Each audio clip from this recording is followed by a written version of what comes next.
Il est 7h30 à la base militaire de l'armée de l'air de Ouakam.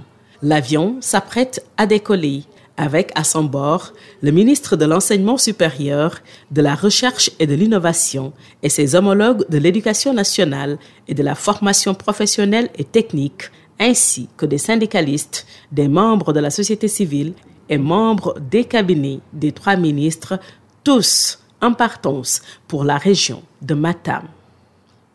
Arrivée à l'aéroport de Ourossogui, la délégation a été accueillie par l'adjoint au gouverneur de région et les autorités locales. Direction, le centre d'examen du lycée de Kanel, première étape. S'ensuit celle de Ourossogui et de Matam. Le baccalauréat général a démarré ce 1er juillet sur toute l'étendue du territoire national.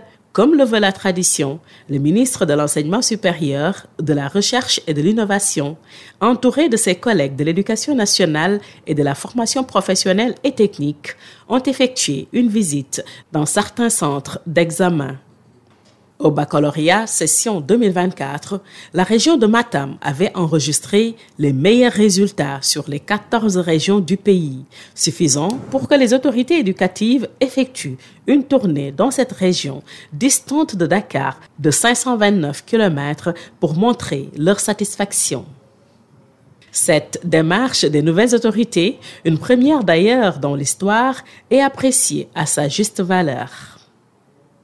Pour le bac, la région de Matam, qui polarise 27 centres, a opté pour la mise en place de centres principaux et secondaires pour assurer un bon déroulement chez les candidats. Les candidats ont composé dans le plus grand respect des recommandations de l'Office du bac, une satisfaction des organisateurs. Autre fait marquant lors de cette tournée est la participation historique des syndicats d'enseignants.